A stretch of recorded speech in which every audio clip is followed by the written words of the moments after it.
بالله من الشيطان الرجيم. بسم الله الرحمن الرحيم.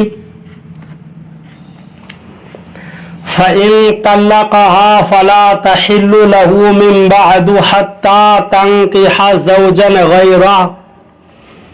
فإن طلقها فلا جناح عليهما أن يتراجعا إن ظنا أن يقيما حدود الله وتلك حدود الله يبينها لقوم يعلمون.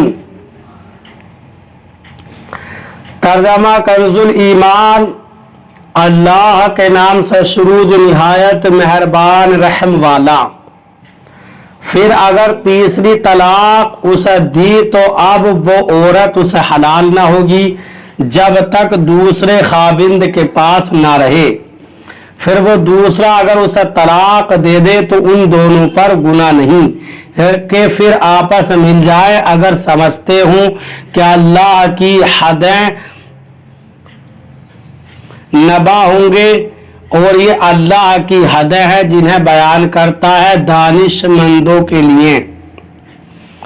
ترجمہ کنز العرفان. پھر اگر شوہر بیوی کو تیسری طلاق دے دے تو اب وہ عورت اس کے لیے حلال نہ ہوگی جب تک دوسرے خاوند سے نکاح نہ کرے.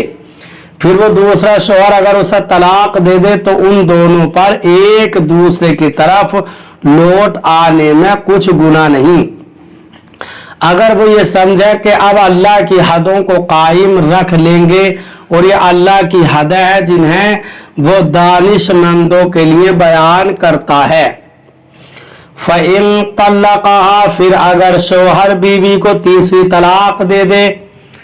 3 طلاقوں کے بعد عورت شوہر پر حرمت غلیظہ کے ساتھ حرام ہو جاتی ہے. اب نہ اس سے رجوع کر سکتا ہے اور نہ دوبارہ نکاح جب تک یہ نہ ہو کہ عورت عدت گزار کر کسی دوسرے مرد سے نکاح کرے اور وہ دوسرا شوہر صحبت کے بعد طلاق دے یا وہ فوت ہو جائے اور عورت پھر اس دوسرے شوہر کی عدت گزارے.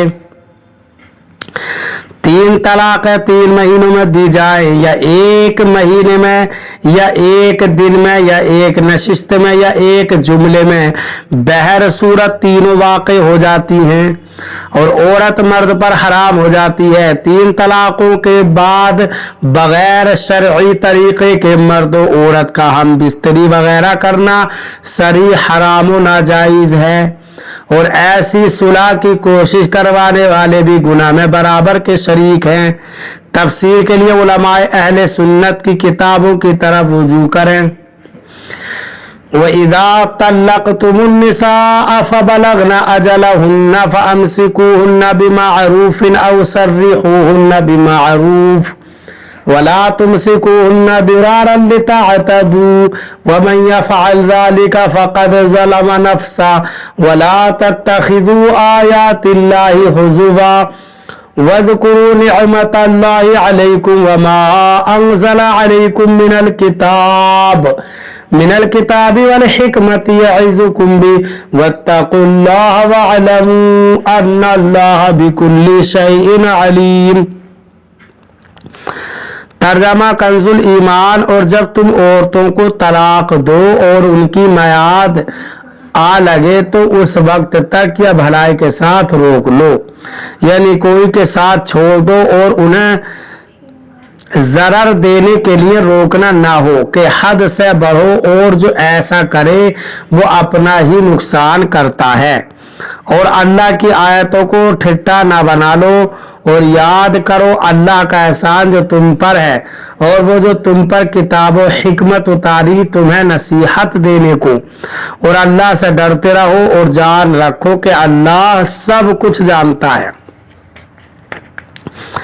ترجمہ کنز العرفان. اور جب تم عورتوں کو طلاق دو اور وہ اپنی عدت کی اختتامی مدت کے قریب تک پہنچ جائیں تو اس وقت انہیں اچھے طریقے سے روک لو،